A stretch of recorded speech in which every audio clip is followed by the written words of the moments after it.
યજ્ઞ ખરેખર ક્યારે ક્યાં સમયે કરવો જોઈએ. અમને પૂછતા હોય દાદા કે દાદા અમે નવું ઘર લીધું છે તો આપણે સત્યનારાયણની કથા કરી નાખી ન હાલે? અરે નો હાલે. તને માથામાં દુખતું હોય તો પેટમાં ગોળી લઈ લેતા હાલે? એ નો હાલે. એવી રીતે સોમયાગના દીક્ષિત બ્રાહ્મણ હતા, ધર્મને જાણનારા હતા, વેદ રૂચાને જાણનારા હતા. પણ એને એક બ્રાહ્મણનો એક દીકરો હતો, એનું નામ હતું એક યજ્ઞદત્ત દીક્ષિત. દીક્ષિત હતા, એની દીકરાનું નામ હતું ગુણનિધિ. એ ગુણનિધિ ગર્ભના સંસ્કારો એવા પડેલા હતા, જન્મને તારતા તરત વેદ બોલવા લાગ્યો. અરે વેદ વેદાંત ભણાવ્યા એમને. 8 વર્ષનું ઉંમર થયો તો બધું જ ભણાવી દીધું એને. આખો શુક્લ યજુર્વેદ, સામવેદ, અથર્વેદ બધા 4 વેદો ભણી લીધા એને. એના પિતા આગળથી, પિતા જ્ઞાની હોય તો સ્વાભાવિક છે એનો દીકરો તો ક્યાંક તો શીખે ને. હવે આ સોમયાગના દીક્ષિત બ્રાહ્મણ હતા એટલે એને એમ થયું કે લાવને મારા દીકરાને હું પણ મારી જેટલો વિદ્વાન એને બનાવું, મારી જેટલો એને હું જ્ઞાની બનાવું. લાવને કમસે કમ ભલે ને કર્મકાંડ નહીં કરે તો કાંઈ નહીં, કમસે કમ એક પેઢી તો તળી જશે એમાં. એટલે બધા જ વેદો ભણાવ્યા, શાસ્ત્રો ભણાવ્યા. 8 ઉંમરની ઉંમરમાં તો બધું ભણાવી દીધું, યજ્ઞોપવિત સંસ્કાર કરાવી દીધા. 16 વર્ષનો થયો તે તો કેશકાંતિ સંસ્કાર, કર્ણવેદ સંસ્કાર, વિદ્યા સંસ્કાર બધા સંસ્કારો કરાવી દીધા. અરે લગ્ન પણ કરાવી દીધા. અરે ભક્તજનો પણ 16 ઉંમર થઈ થી આગળ ગયો, 20 વર્ષનો થયો ત્યાં તો સંગ બેડેલો એનો. જેવો સંગ બેડલો એટલે ભક્તજનો જીવનમાંથી જો સમજણ જાય તો જોવા જેવી થાય.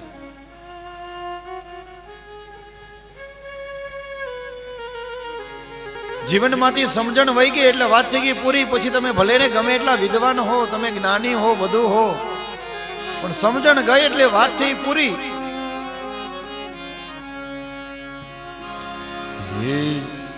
જીવનમાં જાય તો જોયા જેવી થાય, સમજણ જીવનમાંથી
હવે આ ગુણનિધિ હતો વિદ્વાન, ધર્મને જાણનારો. અરે જવા દ્યો, વેદ ભણેલો બ્રાહ્મણ બન્યો છે, વિદ્વાન બન્યો છે. કપાળ આમ સૂર્યનો તેજ જેવું ચમકતો હતો, પણ થોડોક સંગ બળીલો. આહા, જે વેદ ભણેલો બ્રાહ્મણ નીચો ગયો છે આજે. અરે જુગાર રમવા માંડ્યો, ચોરીઓ કરવા માંડ્યો. અરે ચોરી કરે એમ નહીં, છોકરા રમતા હોય એના હાથમાં ક્યાંક ખાતા પીતા હોય એના હાથમાંથી લઈને આંચકીને ખાવા માંડ્યો. સમજણ જીવનમાંથી વહી ગઈ. ભૂલી ગયો કે આ હું વેદ ભણેલો બ્રાહ્મણ છું. આશીષભાઈ અમે જયારે ભણતા ને ત્યારે અમારા ગુરુજી અમને આવું કહેતા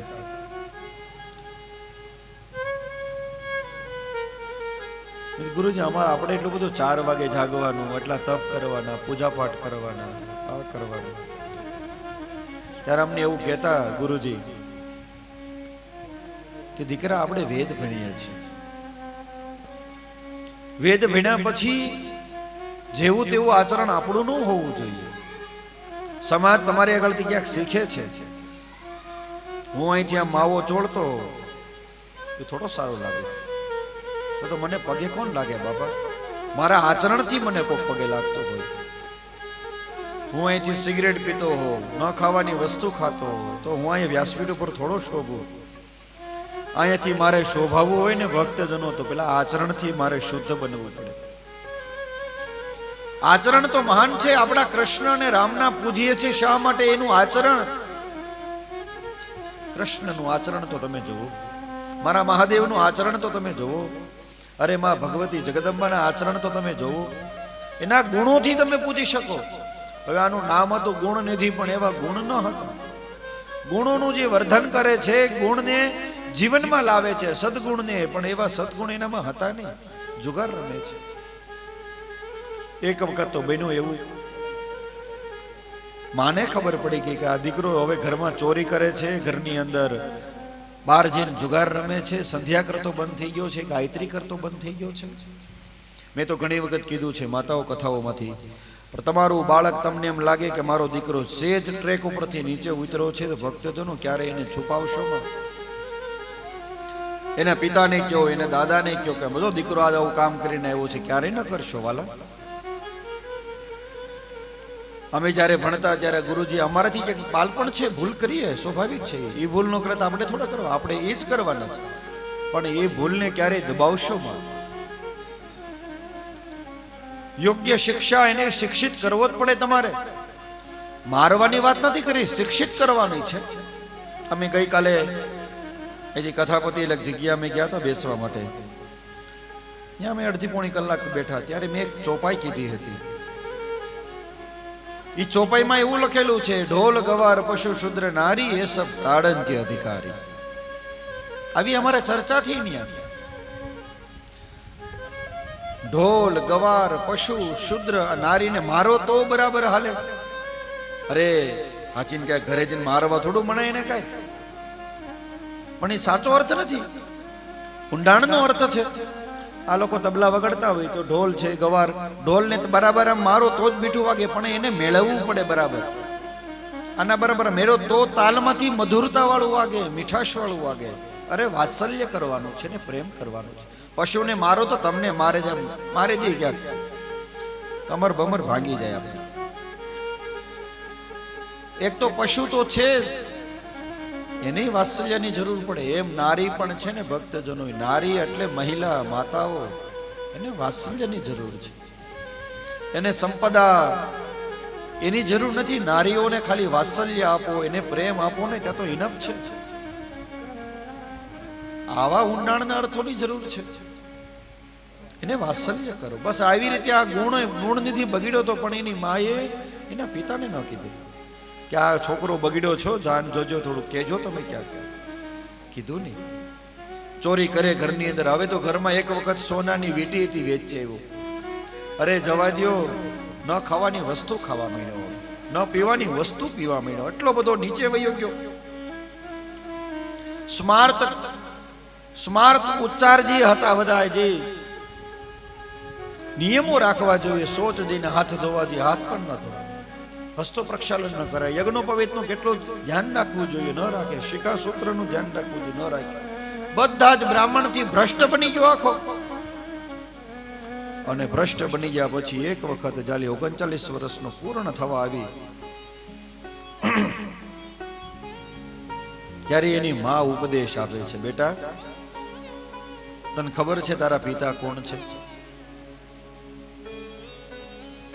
પરિવર્તનમ ભવેત. કે તારા પિતા કોણ છે તને ખબર છે? કે ના ખબર નથી. કે તારા પિતા છે ને બહુ જ્ઞાની છે. તને ખબર છે તારા નાના કોણ છે? તું આવું કરે છે તને ખબર? તારા ધર્મપત્ની કોણ છે તને ખબર છે? તું આવું કરીશ તો કેટલાને છાંટા ઉડશે, તને ખબર, ઘણો બધો સમજાવ્યો. અરે જવા દે, તારા પિતા આગળ બધા થૂથું કરશે, તારા નાના ઉપર થૂથું કરશે કે તમારો ભાણિયો આવો પાક્યો. તારા પિતા કેટલા જ્ઞાની છે બેટા, એની આગળથી તો નો શીખતો, કમસે કમ બાજુવાળાના છોકરા તો જો કેવા વેદના મંત્ર બોલે, કેવા કામ કરવા જાય, એની આગળથી તો ક્યાંક શીખ. માએ બહુ સમજાવ્યો, પણ આ સંગ બેડલો તો ને. બ્રાહ્મણનો દીકરો તો રોજ સવારે ઉઠી ગાયત્રી કરે, યજ્ઞ કરે, પૂજા કરે, સંયમ રાખે. અમારા પંકજભાઈ ઘરે એવાથી કહેતા હતા, શબ્દો એવા હૃદયને લાગે એવા, મને ઘરે બેઠા ત્યારે કહેતા હતા કે મારું ઘર કે કોઈ બીજો નથી હકાવતું, મારું ગુરુ મહારાજ ઘર હકાવે છે મારું. જોવો તો ખરા કેવી નિષ્ઠા છે એમની.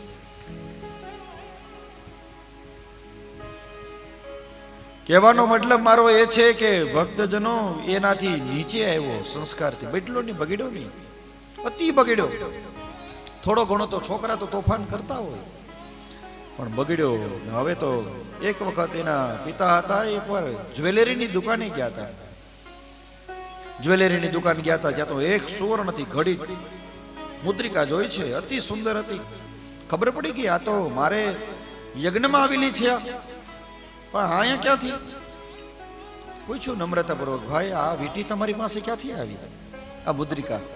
કે ભાઈ કોઈ આવે છે, વેચી જાય છે અહીંથી, પછી રોજ આવે છે કે ક્યાંક ને ક્યાંક લઈ જાય છે. સારું સારું, કે ક્યારે આવે છે, કેટલા સમય આવ્યા? કે હમણાં આવશે, બેસો હમણાં આવશે. ત્યાં એક ભાઈ આવ્યા, ઘડિયાળ દેવા આવ્યા, ભાઈ આ ઘડિયાળનું મૂલ્ય આપો ને. મૂલ્ય આપો, પકડો, ઉભા રહ્યો ભાઈ, આ ઘડિયાળ તમારી પાસેથી ક્યાંથી આવી? કે ભાઈ એક છોકરો છે, બહુ નાની છે, ભણેલો છે, પણ ખબર નહીં જુગારી બહુ છે, જુગાર બહુ રમે છે, બધું હારી જાય છે ત્યાં. અરે જવા દ્યો, એમ નહીં, એક વખત તો અમે એને પકડ્યો, પકડીને માર્યો, જુગારમાં હારી ગયો, તે જુગારમાં બધું હારી ગયો, તે પકડ્યો, અમે એને માર્યો, એને નિર્વસ્ત્ર કરીને માર્યો. અરે એની આગળથી અમારા ઘરના કામ કરાવીએ છીએ, હારી જાય છે એટલે અમારા ઘરના કચરા પોતા કરાવીએ છીએ. વેદ ભણેલો બ્રાહ્મણ જોવો તો ખરા કેવા કામ કરે છે. ઘરે ઘરે જેને જે સાચું તો એ ધ્યાન છે. વેદ ભણેલો બ્રાહ્મણ ભક્તજનો ક્યારે નીચે આવે જ નહીં. જો એ નીચી કક્ષાના કામ કરવા માંડે તો વેદને સમજી નથી શક્યો.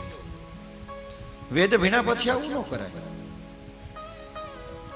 વેદ તો પરિકાષ્ઠા છે ભક્તજનો, છેલ્લું પગથિયું કહેવાય ને એનું નામ કહેવાય વેદ.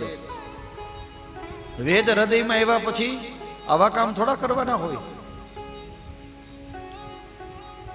અને એના પિતાને ખબર પડી, ઓહો રડવા લાગ્યા.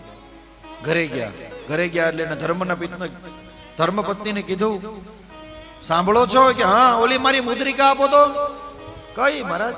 ઓલી આપણે આવી હતી ને યજ્ઞમાં, કે આપો. હમણાં ખમો ને મહારાજ, બેસો, એટલા બધા વ્યગ્ર ન બનો, જળપાન કરો, થોડું ઘરનું કામ કરીને તમને આડી વાત ન કરો, ઓલી મંગાવી આપો મને. આ જ્યારે ચર્ચા કરવામાં આવી અને ત્યારે ખબર પડી ગઈ કે હવે આ છુપાયેલું બહુ છુપાશે નહીં, ખબર પડી ગઈ લાગે છે. ક્યાં છે ગુણજીથી બોલાવો મારી પાસે એને? ક્યાં છે ઈ ચોર, ઈ જુગારી ક્યાં છે મારી પાસે બોલાવો? આ શબ્દ મુખમાંથી ખબર પડી ગઈ કે હા ખબર પડી ગઈ છે. એની મારશે ને મારો યાદ આવી બનશે. ગુણનિધિ તો ભાગ્યો, ખબર પડી કે મારા પિતાને ખબર પડી છે, ભાગ્યો છે.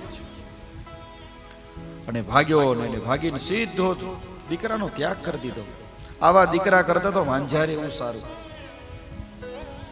અપુત્રત્વમ વરણનું નામ કુપુત્રામ કુલ પાસનામ. એક દીકરો જો ને ત્યાગ કરી કુળ બચી જતું હોય તો એક દીકરાનો પણ ત્યાગ કરી દેવાય. ધર્મશાસ્ત્ર કહે છે નીતિરેશા સનાતની. આ નીતિશાસ્ત્ર કહે છે, સનાતન આપણું એવું કહે છે. કદાચ એકાદો દીકરાનો ત્યાગ કરવો પડે તો આવા જુગારી વ્યક્તિઓનો ત્યાગ કરી દેવો, ઘરમાં રાખવો નહીં. એને કુળ ઉપર કલંક લગાડે એવા દીકરાને ધિકાર છે. જાઉં હું તારા નામનું નાઈ લઉં, ઠંડુ પાણી આપ એટલે હું મારા માથા ઉપર પધરાઈ જાઉં કે ગુણનિધિનું નામનું મેં નાઈ લીધું. હવે આવા શબ્દો કાઢે છે આ સોમયાગનો દીક્ષિત બ્રાહ્મણ. પૈસા સંપદા વહી ગઈ એનું દુઃખ નથી, દુઃખ એનું હતું કે વેદ ભણ્યા પછી આવું નીચે કક્ષાનું કામ કર્યા એને. ને આ બગડ્યો છે. ભાગ્યો અને જંગલમાં ગયો અને જંગલમાં જઈ રાત્રે ભૂખ લાગી. ભૂખ તો પેટ તો બાપા પોકારે ને હાંજ પડે એટલે બાજુવાળાનો બોલાવે, આ ના કરે, પણ પેટ તો હોકારો આપે. એની માં યાદ આવી, એના ધર્મપત્ની યાદ આવ્યા. આહા, કે સાંજે હતા મને ભાખરી બનાવી દે, મને શાક બનાવી દે, મને આ કરી દે, ઓલું કરી દે. હવે કોણ બનાવશે? મને તો ત્યાગ કરી દીધો છે. ઘરે જઈશ તો મારી માને મારશે. શું કરશું? થાકેલો હતો, પરસેવાથી રેપજેપ થઈ ગયેલો હતો. અને એક ઊંડાણ જંગલની અંદર જઈ અને અહીંયા જોયું, ત્યાં તો એક શિવજીનું મંદિર હતું. વેદ મંત્ર ગુંજનતા હતા. આનો ભજરાહા ક્રેતવો જંતુ વિશ્વતો દબ્ધાસો પરિતાસો દ્વિતઃ, આવા મંત્ર બોલાતા હતા. નમઃ સંભવાય ચ મયો ભવાય ચ, નમઃ શંકરાય ચ મહેશ્વરાય ચ, નમઃ શિવાય ચ શિવ, આવા મંત્ર બોલાતા હતા. ભક્તજનો મંત્ર કાનમાં પડ્યા, ખબર પડી કે ઓહો ક્યાંક વેદ રૂચા બોલાય છે, લાગે છે ક્યાંક મંદિર બાજુમાં છે. મંદિર તરફ દોડ્યો. ત્યાં જઈને જોયું તો મંદિર હતું. ફર ફર ફર ફર કરતી ધજા ફરકતી હતી, સફેદ કલરની, ભગવા કલરની મારી ફરકતી હતી મહાદેવી. જોયું વિશાળ મંદિર હતું, ઘણા બધા ભક્તોની ભીડ હતી ત્યાં. અરે એ દિવસે શિવરાત્રીનો દિવસ હતો અને શિવરાત્રી જેવો દિવસ હતો અને ખબર પડી કે ઓહો પૂજા ચાલે છે. દ્વાર ઉપર બેસી ગયો. એને તો ખબર હોય, કેમ કે વેદ ભણેલો હોય, એને ખબર હોય કે હમણાં ભગવાનને નૈવેદ્ય લાગશે, ગ્રહણ લાગશે, મારા સુધી પ્રસાદ આવશે. તો પ્રસાદ થોડો ઘણો બેતરમાં જશે ને તો અગ્નિ, પેટમાં લાગેલી અગ્નિ શાંત થશે. અને આ ખબર પડી એટલે પૂજા પૂર્ણ થઈ ગઈ. પ્રહરની પૂજા થતી હતી. પેલું પ્રહર 6 થી 9, 9 થી 12, 12 થી 3, 3 થી 6, બધી પ્રહરોની પૂજા થતી હતી. પ્રહરની પૂજા પૂરી થઈ એટલે મંદિર દ્વાર બંધ કરવામાં આવ્યો છે. પેલા તો હવે તાળા બાળા એવું લોક કઈ કરતા નહીં, એમ ને ભગવાનનું મંદિર તો એમ ખુલ્લું જ હોય. મહાદેવના મંદિરમાં બીજું હોય બી શું? મંદિરને લોક લાગ્યો છે, બધા સુઈ ગયા છે. લાઈટો ને એવું તો પેલા હતું નહીં, ખાલી મંદિરમાં એક ખૂણામાં એક દીવો બળતો હતો. દીવો બળતો તો ત્યાંથી જઈ અંદર ગયો. આવી એક ઉપવસ્ત્ર હતું, ઉપવસ્ત્રથી આમ પાડ્યો કટકો, આમ વીટો દીવોની, આમ દીવ તો ત્યાં જગો કર્યો. બીજો દીવો મહાદેવની બાજુમાં ઓલી આરતી ન પડી હોય, બસ એ બધા પ્રગટાવી દીધા. એક જ દીવો પ્રગટાવ્યો ત્યાં, પણ મૂકી દીધો સમક્ષ મહાદેવની સામે પધરાવી દીધો દીવો. જેવો દીપક પધરાવ્યો ત્યાં તો દીપદાન થઈ ગયું. ભલે ને જાણતા અજાણતા ભાવ કુભાવથી પણ ભગવાનની મહાદેવના મંદિરમાં દીપદાન થઈ ગયું. એનાથી જેવું દીપદાન થયું, ઓલે જોયું કે નૈવેદ્ય ક્યાં છે, સુખડી ક્યાં છે, લાડવા ક્યાં, આ ગોતવા લાગ્યો, ફળ ક્યાં છે, બધું ગોતીને બધું લીધું. આમ ઓહો જીવમાં જીવ આવ્યો, કેમ કે ભૂખ બહુ લાગી હતી પેટની અંદર, ઉદરની અંદર. લઈને બહાર ભાગ્યો અને કોક હતા ઓટલા ઉપર કોક ભાઈ સુતા હશે, અને આમ ઠેસો લાગી ગયો, પકડી ગયો, પકડો પકડો ભાઈ, મારો મારો, આ તો ચોર લાગે ભાઈ, મારો આને. બધાય માર્યો, મંદિરના દ્વાર ઉપર માર્યો એને, એટલો બધો માર્યો, મર્મ સ્થાન ઉપર લાગી ગયા ઘા અને મરી ગયો, મૃત્યુ થઈ ગયું. પાર્ષદ આવ્યા ભગવાનના લેવા માટે એને. એ ભાઈ યમના દૂતો આવ્યા, પકડ્યો એને, ક્યાં લઈ જાવ છો, ક્યાં ને? શિવના દૂતો ત્યાં પધાર્યો, ભસ્મનું ત્રિપુંડ કરેલું છે, આમ જટા બાંધેલી છે, રુદ્રાક્ષની માળાઓ પહેરેલી છે, એકદમ ગોર વર્ણ હતા. એને આવીને પૂછવા લાગ્યા કે એ ભાઈ ક્યાં લીધા છો? કે આ તો શિવનો ભક્ત છે. અરે શિવનો ભક્ત નહીં, કે તો આ તો ચોરી કરી છે, જુગાર રીમો છે, આને તો મારવાની જરૂર છે. અરે ના ના ના, શિવનું દીપક દાન કર્યું બાપા, આને મારશો માં તમે? અરે આને નરકમાં નહીં, આને તો કઈલા. અરે બાપા કાંઈ પુણ્ય નથી આના, બહુ ચોરી કરી છે કે આને? કે ના ના ના, અરે જાણતા અજાણથી પણ ભક્તજનો માતાઓ શિવના મંદિરમાં જાઓ ને તો એક દીપદાન કરજો. દીપદાનનું બહુ મહત્વ છે, અને આજે બની શકે તો એક દીપમાલા પણ કરી દેજો. આજે તમારે આગળ એ જ ગાવાનું છે. ખબર પડી ગઈ કે ઓહો, એક દીવો મારાથી એ અંત સમયમાં થઈ ગયો અને મને મુક્તિ થઈ મારી. રડવા લાગ્યો છે, પસ્તાવો થાય છે, ધિક્કાર છે મારા જીવનમાં, વેદ ભણીને મેં સંધ્યા ન કરી, ધિકાર છે, મારા પિતા કેટલા જ્ઞાની હતા, એના ચરણમાં બેસીને મેં ક્યારેય જ્ઞાન ન લીધું, ન મારા જીવનમાં મેં ક્યારેય અપનાવ્યું. અરે ધિકાર છે મને, મેં મારા જીવનમાં વેદ ભણ્યા પછી મેં આવા જુગાર જેવા ક્યારેય મારે ન કામ કરવા જોઈએ એવા મેં કામ કર્યા. હું ભ્રષ્ટ બન્યો, મારા ખોળિયાને બગાડ્યો, મારા કુળને મેં બગાડ્યો. અરે જવા દ્યો, મેં મારા મા બાપ ઉપર કલંક લાગે એવા કામ મેં કર્યા. આ હૃદયની અંદર જાઓ, ભાવ પ્રગટ્યો, એના મૃત્યુ થઈ ગયું. ભગવાન શિવ પાર્ષદો આવીને એને લઈ ગયા છે. યમદૂતો કહે, અરે નાના કાઈ નહીં બાપા, ભલે ને શિવનું નૈવેદ્ય હાથમાં છે એના. ભક્તજનો, શિવનું નૈવેદ્ય મેં તમારી આગળ કાલ ગાયું છે. શિવનું નૈવેદ્ય છે ને સાક્ષાત મહાદેવ છે. એમાંય તમારા ભીતરમાં ઉતરે ને તો ભક્તજનો શું તમને વાત કરું, તમારા ભવના પુણ્ય પાપો નષ્ટ થઈ જાય એવું શિવનું નૈવેદ્ય. આનું મૃત્યુ થઈ ગયું, હાથમાં નૈવેદ્ય હતું, બધાય માર્યો, મૃત્યુ થઈ ગયું. ભગવાનના કૈલાસમાં ગયો છે. ભગવાન મહાદેવ સામે આવીને કીધા હતા, ઉભા હતા. समदर्शी है नाम तिहारो, चाहे तो पार करो हमारे प्रभु, अवगुण चितनारो हमारे प्रभु, अवगुण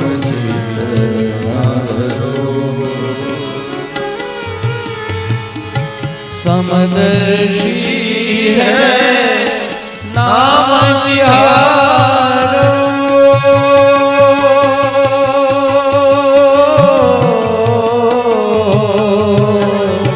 समदर्शी है नाम तिहारो, चाहे तो पार करो हमारे प्रभु, अवगुण हमारे प्रभु, अवगुण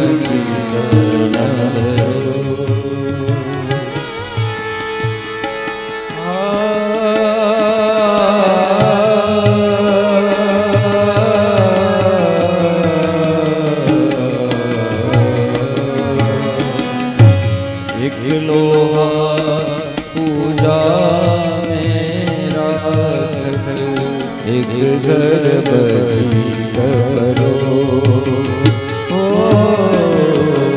एक घर बनी करो,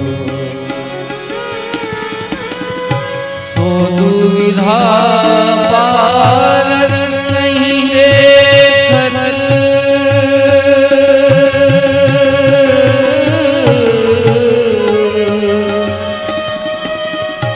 सो दुविधा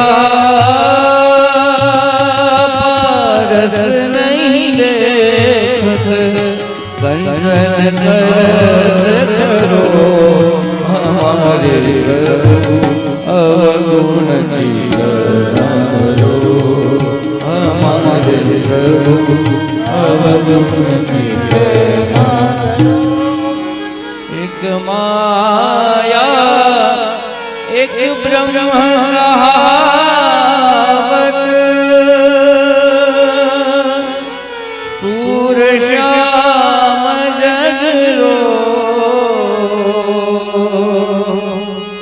अब की बेर मोहे पार उतारो, नहीं पन जात करो हमारे प्रभु, अवगुण चितनारो.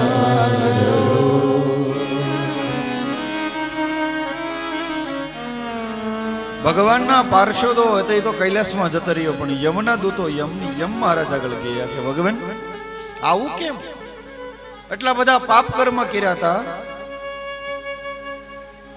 તો કેમ એને નરક સ્થાન ન મળ્યું, એને કૈલાસમાં જવું પડ્યું? પ્રભુ આની ક્યાંક શુદ્ધતા કરો ને. અને ત્યારે કહે છે કે સાંભળો, ભલે ને ગમે એવા પાપ કર્મ કર્યા હોય, પણ આટલા વ્યક્તિઓને ક્યારે નરકમાં લાવશો માં?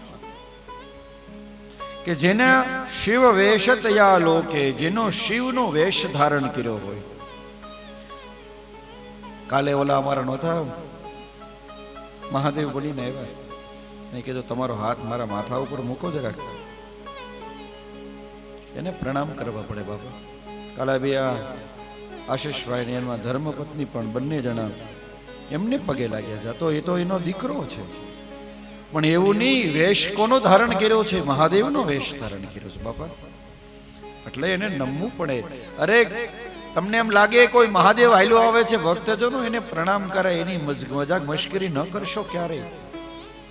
એ સામાન્ય રૂપમાં નથી, અરે સાક્ષાત મહાદેવ સમજવું એને. અરે એનાથી આગળ એને કે નાપી હેતુ નામ. અરે જેના કપાળની અંદર ભસ્મનું તમે ત્રિપુંડ ભાળો એને ક્યારે લાવશો માં? જેને રુદ્રાક્ષ ધારણ કરેલી હોય એને ક્યારે અહીંયા લાવશો માં? મુખમાં ભગવાનનું ઓમ નમઃ શિવાય નામ લે છે, એને ક્યારે નરકમાં લાવશો માં? કદાચ ન ક્યારે પણ આને લાવશો માં? તમે ક્યારે ન લાવો તમે આને. એ બધા જ સાક્ષાત મહાદેવના ભક્તો છે. અરે દંભતી હોય, છલતી કરેલો હોય, પ્રપંચ કરેલો હોય, દંભે નાપી છલે નાપી શિવ વેશ ધરાહીએ. અરે ખોટે ખોટું નાટક પણ ભલે ને કરતો હોય તો પણ એને ક્યારે લાવશો મને અહીંયા? એને સર્વે પરિહંતવ્યામ નાનિતવ્યા કદાચન. ક્યારે ન લાવશો એને. કેમ? એને ભગવાન પાર્ષદો લેવા માટે આવે. ક્યારે લાવશો માં એને અહીંયા? ત્યાં તો જયારે યમ મહારાજના મુખમાંથી શબ્દો નીકળ્યા ત્યાં તો યમના દૂતો રડવા માંડ્યા. ઓહો, મહાદેવનો આટલો બધો, ખાલી કંઠમાં રુદ્રાક્ષની માળા હોય ત્યાં ગતિ થઈ જાય? અરે હા. એટલે ભક્તજનો ક્યારે રુદ્રાક્ષની માળા લાવો ને તો સીધી પહેરી ન લેવી, એને સિદ્ધ કરવી પડે. તમને ન આવડતો હોય તો સારા વિદ્વાન બ્રાહ્મણ આગળ અથવા કોઈ સાધુ આગળ લઈ જાઓ, એને સિદ્ધ કરાવો, પછી કંઠની અંદર ધારણ કરાવો. સીધી ક્યારે ન પહેરો. ભસ્મ પણ એવી હોય, ભસ્મ તો માર્કેટમાં તો આપણે હવે નવા પેકેટો મળે તો સીધી લઈને આમ કપાળમાં સીધી લગાડી ન દેવાય, એને સિદ્ધ કરવી પડે. ખબર ન પડતી હોય, આપણે જ્ઞાત ન હોય તો એવા વિદ્વાને આગળથી લઈ જાઓ. અગ્નિ રીતે ભસ્મ, વાયુ રીતે ભસ્મ. કાંઈ મંત્ર ન આવડતો ત્રંબકમ મંત્ર તો આવડે ને, એ મંત્ર બોલીને લગાડો. સીધી આમ કરી આમ દાદાએ કીધું ચાલો એટલે એવું નહીં, મંત્ર બોલીને લગાડો ભક્તજન. અને મુખમાં પ્રભુનું નામ રાખો. અને બીજા જન્મની અંદર, હવે તો એક જન્મ તો પૂરો થઈ ગયો, હવે બીજા જન્મની અંદર છો. બીજા જન્મની અંદર કલિંગ દેશની અંદર એક અરિદમ નામનો દમ નામનો પુત્ર થયો, રાજા બન્યો છે. ગુણનિધિ બીજા જન્મની અંદર દંભ બન્યો, રાજા બન્યો છે. એક દીપ દાન કરવાના કારણથી બીજા જન્મની અંદર રાજા થઈ ગયો સીધો. વિચાર તો કરો, ખાલી એક દીપદાન કરવાના કારણેથી એને નગરની અંદર ઢંઢેરો પીટાવી દીધો. જો કોઈ શિવના મંદિરની અંદર દીપદાન નહીં કરે તેને હું સજા કરીશ, મૃત્યુનો દંડ કરીશ. સવાર બપોર સાંજ ત્રણેય ટાઈમ ભગવાનના મંદિરમાં દીપદાન કરો તો આખી પ્રજાઓ ભગવાનના મંદિરનો આખો જળજળતી આમ, જેમ અયોધ્યાની અંદર આપણે દિવાળી આવે લાખો દીવા, જેમ દિવાળી કરવામાં આવે, દીપાવલી કરવામાં આવે, બસ એવી રીતે ભક્તજનો આ દમે પણ એવું કીધું, રોજ સવાર બપોર સાંજ 3 ટાણે દીપદાન જ કરવાનું. એ દીપદાન કરવાના કારણેથી ભક્તજનો આખું મંદિરમાં પ્રકાશ પ્રકાશ પ્રકાશ થવા લાગ્યો. અને કાલ ધર્મ ગતિ પ્રમાણે પાછું એનું મૃત્યુ થઈ ગયું. અને તો હવે ત્રીજો જન્મ થયો છે, અલકાપુરીની અંદર થયો જન્મ એનો.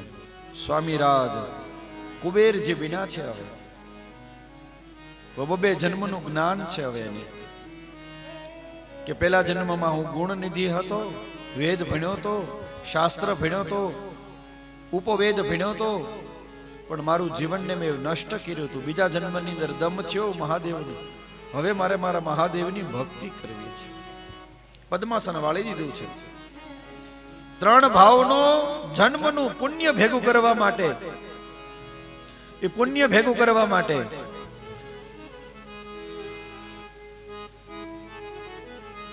એકત્ર થયો છે. પદ્માસન વાળી અને આંખોને બંધ કરી નમઃ શિવાય જપવા લાગ્યા છે. હે ભગવાન, આ હાથ મારો તમે ક્યારે પકડશો? ભગવાન, આ હાથ હવે મારો પકડી લો તમે. આ જીવનો ઉદ્ધાર ક્યારે કરશો? હવે તમારા મારે આ નરી આંખે તમારા ક્યારે દર્શન થાય છે? અને એ અલકાપુરીની અંદર કુબેરજી બેસી ગયા છે પદ્માસન વાળીને. વૈશ્રવા નામ હતું એનું કુબેરજીનું. પેલા કુબેર તો પછી છે, પેલા વૈશ્રવા થયા હતા. મેઘવાહન કલ્પની અંદર આરંભ થયો હતો આ. અને પદ્માસન વાળીને બેહી ગયા અને આંખ બંધ કરી ભગવાનની પ્રાર્થના કરી છે. અને પ્રાર્થના કરતા કરતા કીધું છે, હે પકડ લો હાથ નહીં તો ડૂબ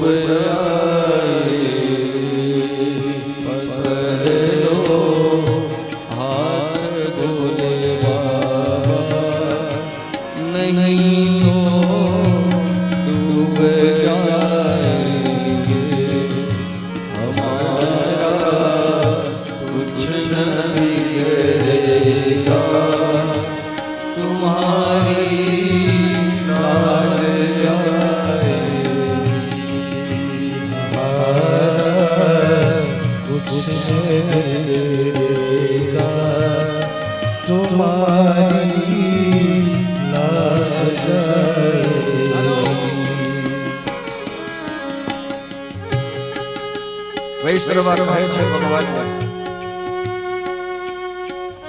કે ભગવાન, હવે તો મારો હાથ પકડ. જો આ ખોળિયામાં હવે તારા દર્શન નહીં થાય ને તો લાજ તારી જાહે, મારી નહીં જાય. સમાજ તારું ઉપર થૂથું કરશે, મારી ઉપર નહીં કરે. 1-2 વર્ષને નહીં, ભક્તજનો 3000 વર્ષનું ધ્યાન લાગેલું છે. અને ધ્યાન લાગી એ ભક્ત એના ઈશ્વરને પુકારે છે.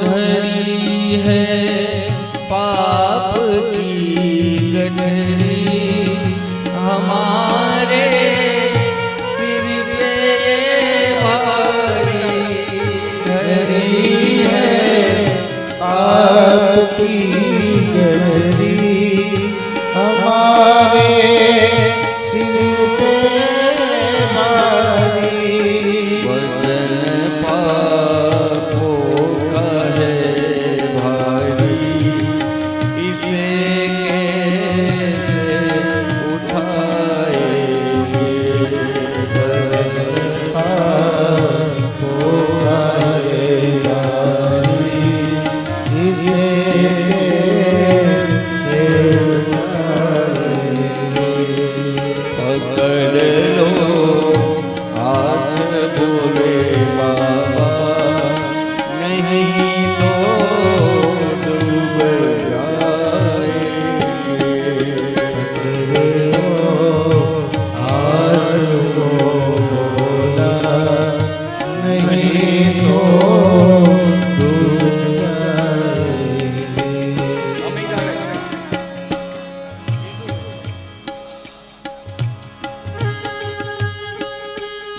ભગવાનનું ધ્યાન કરતા કરતા બરોબર 3 વર્ષ 4 વર્ષ 5 વર્ષ નહીં 10,000 વર્ષનું તપ લાગ્યું. શરીર હાવ ખાલી હાડકા જ બચ્યા હતા, હવે કાંઈ બચ્યું નથી રહ્યું. અનજળનો ત્યાગ કરી દીધો છે. અરે જવા દ્યો, અનજળ નહીં, બધો ત્યાગ કરી દીધો. હવે હવા હિ ભક્ષણમ, શ્વાસોશ્વાસની ક્રિયા પણ જીતી લીધી છે. મહાદેવ સુધી પહોંચવા માટે ભક્તજનો હાડકા ઓગાળી નાખવા પડે ત્યારે મહાદેવ મળે. એમ ન મળે કાંઈ. મહાદેવનું સમક્ષ બેસવું હોય તો ઘણા બધા વર્ષોનું તમારી સાધના જોઈએ. જે મહાદેવની પૂજા કરતા હોય એમ રોજ આમ પૂર્વ જન્મના 10,000 વર્ષનું તપ હોય ને ત્યારે તમને એની આરતી ઉતારવા મળે. બાપા એમને આરતી ઉતારવા ન મળે. ધન્ય છે અમારા બાપુને એકવાર તાલી વગાડો કે એના પૂર્વ જન્મનું તપ હશે ત્યારે આવા આપણે સાધુ મળે. નકર મહાદેવનું સ્થાન થોડું મળે કે એમને કઈ. તો પૂર્વ જન્મની સાધના. નકર મહાદેવ બોલવું હોય ને ભક્તજનો તે કરોડો જન્મનું પુણ્ય હોય તે ખાલી મહાદેવ એટલું બોલાય, બાકી મળે નહીં મારા વાલા.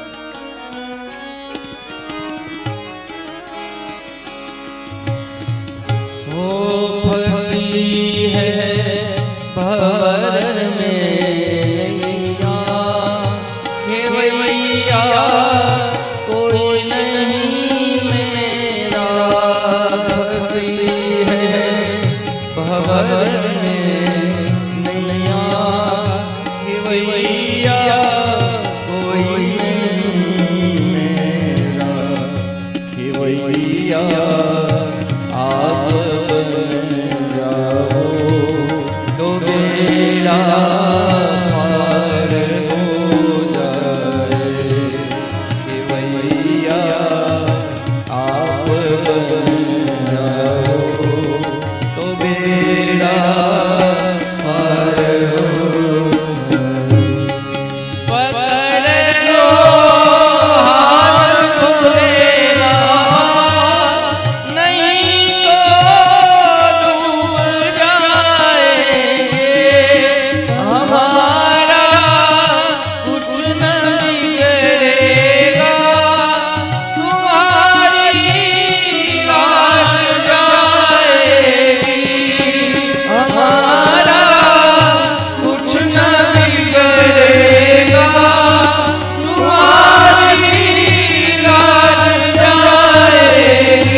હવે તો આ વૈશ્રવને ઉદ્ધાર કર, એના દર્શન આપ તારા.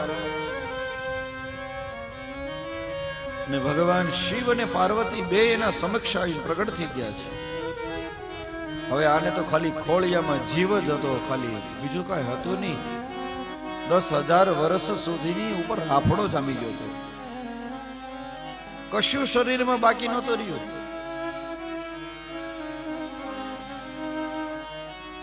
ને ત્યારે ભક્તજનો મહાદેવ આવીને એના માથા ઉપર હાથ ફેરવે છે.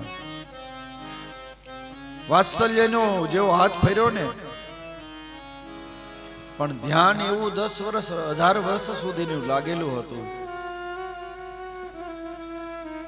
આંખ નથી ખુલતી, આંખ બંધ હતી.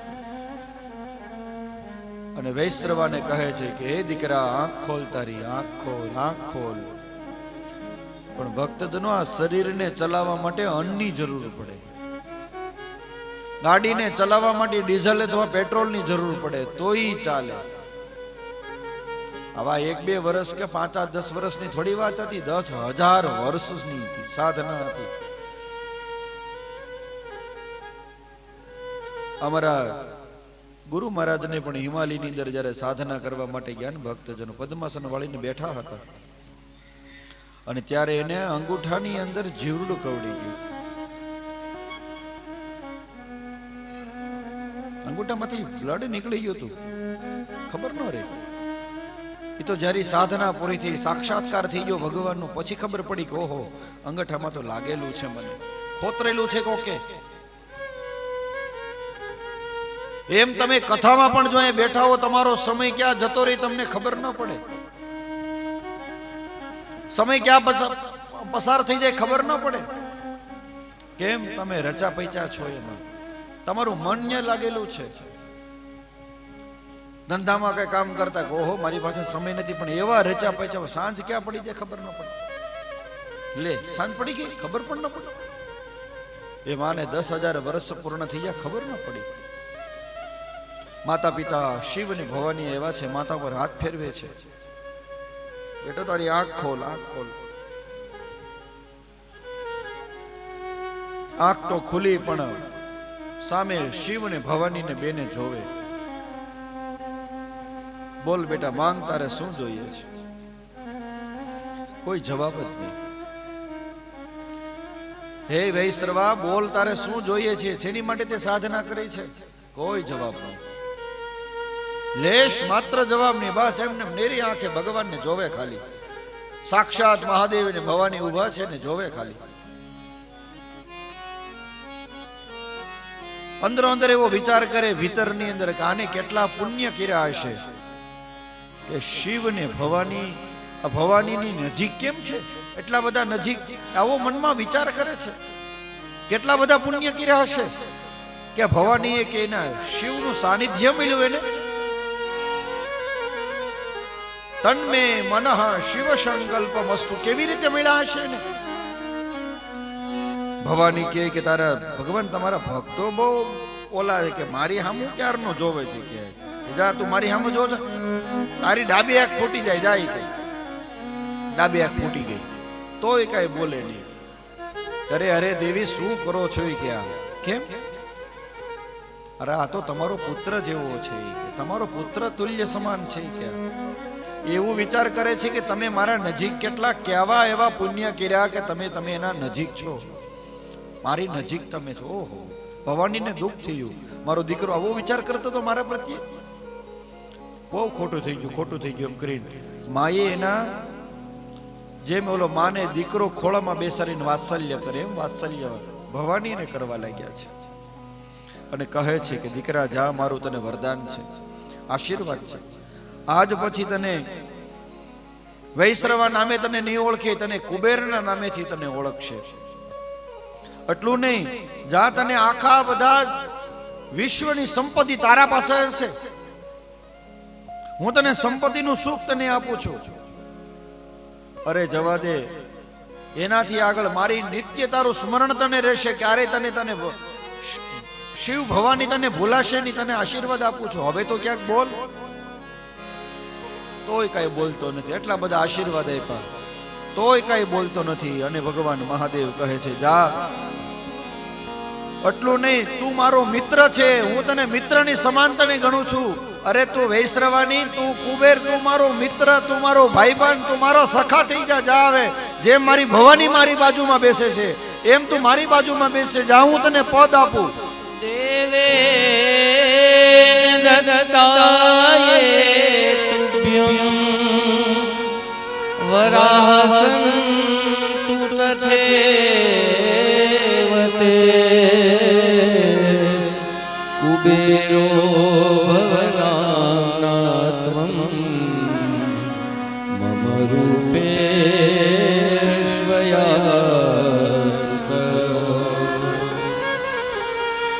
જા, તું મારો મિત્ર બની જાવે, આજથી સખા મારો તું. હવે તો ક્યાંક બોલ, શું જોઈએ છે તારે? કોઈ વસ્તુ નહીં, છતાં મૌન. અને હવે ભગવાન મહાદેવ રેડા છે. શિવ પુરાણ ની અંદર કોઈ જગ્યાએ શિવ રેડાય ને એવું ક્યાંય મેં વાંચ્યું નથી. અહીંયા મહાદેવ રેડા છે, એના ભક્ત માટે રેડા છે. કેમ? એની મૌન અવસ્થાની કારણેથી મહાદેવ રેડા હતા. બીજું નહીં, ભક્તને કઈ તકલીફ નથી પડી ને એના હિસાબેથી મહાદેવ રેડા હતા. અને જ્યારે મહાદેવ રેડ્યા ને ત્યારે એ શબ્દ બોલ્યો છે કે ભગવાન તમે ન રડો. મેં તો તમારા દર્શન માટે થી મેં આ સાધના કરી છે, તમને રડાવવા માટે થોડી કરી છે કઈ. અને આ જ્યારે શબ્દ નીકળ્યા કે ભગવાન તમે જો મને મિત્ર ગણતા હોય, તમે મને મારો સખો ગણ્યો હોય, મને તમારી યારે બાજુમાં બેસરવા યોગ્યતા ગણી હોય, પ્રભુ હું તો અલકાપુરીમાં રહેવાનો છું હવે. અલકાપુરાની નજીક હું તમારે વગર રહી નથી શકું પ્રભુ.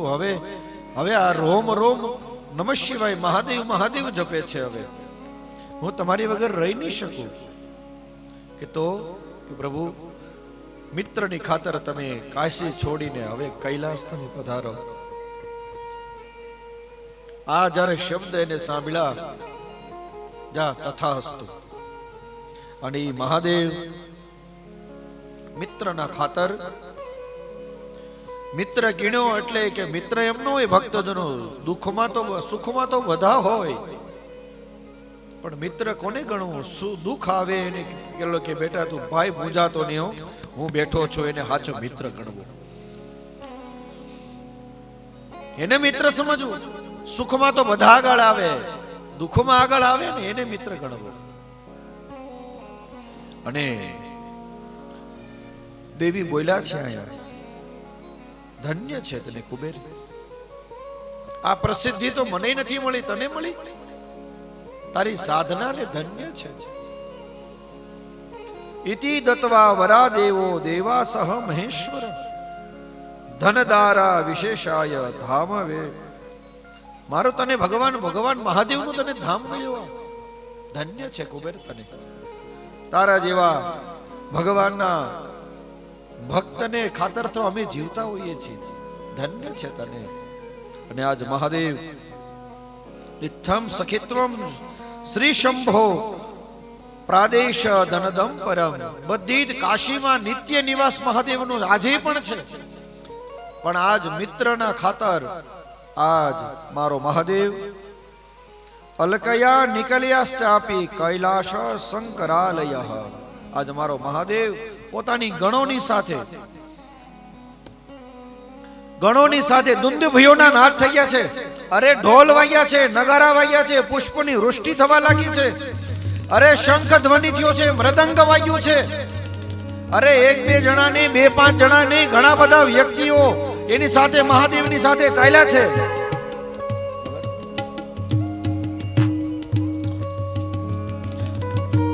શંખ વાગ્યો છે, અરે મૃદંગ વાગ્યું છે.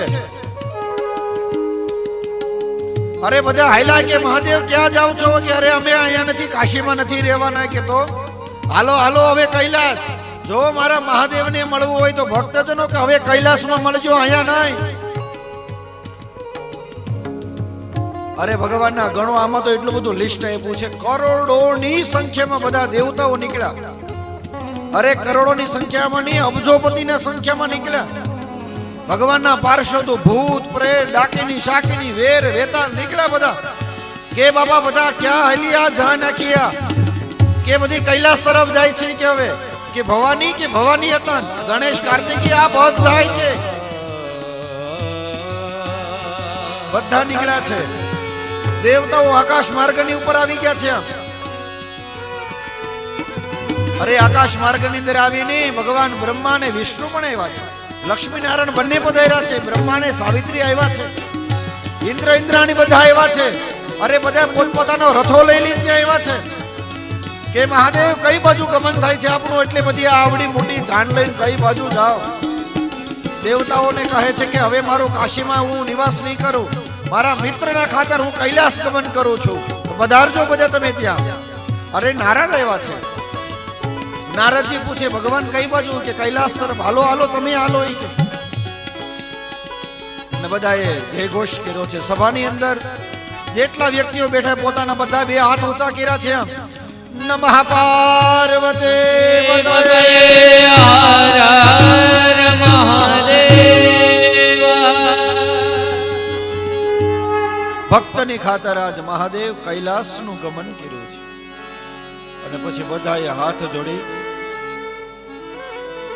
આંખો બંધ કરીને મહાદેવને પુકાર્યા છે. બધાએ આસન પાથર્યા છે, પુષ્પની વૃષ્ટિ કરી છે. ત્યાં કૈલાસમાં ભગવાનનું સિંહાસન બનાવવામાં આવ્યું છે. મહાદેવ બિરાજમાન થયા છે. અરે માં ભગવતી ભવાની બાજુમાં બિરાજમાન થયા છે. નંદી ગણો બધા હાથ જોડીને ઉભા રહી ગયા છે. નંદિકેશ્વર મહારાજ ત્યાં ઉભા રહી ગયા છે. ગણેશ કાર્તિકી ઉભા રહી ગયા છે. અરે ભગવાનના કોઈના મિત્ર સખા, રે મિત્ર બાજુમાં આવ, બાજુમાં આવ. પ્રભુ હું તો તમારો ભક્ત છું, તમે મારા મિત્ર છો, પણ હું તો તમારો ભક્ત છું ને. અને બધાએ હાથ જોડી આંખો બંધ કરી બધાને સ્તુતિ આપણે આવતી હોય. શંભો શરણે પડી માગું ઘડી ઘડી, અને બધાએ હાથ જોડી ભગવાનને પુકાર્યા છે. આ કથાની અંદર પહેલી વખત આજે અમે હું પંકજભાઈ બે દિવસથી વિચાર કરીએ કે ક્યારે લેશું, પણ હવે આજે પાકું લઈ લઈએ. આવો આપણે એની સાથે જોડાઈએ, ભગવાનની સ્તુતિ કરીએ. પ્રભુ આ કૈલાસમાં પણ ક્યારેક તું પધારજે. કૈલાસ એટલે બીજું કાંઈ નહીં, ભક્તજનો આપણું હૃદય.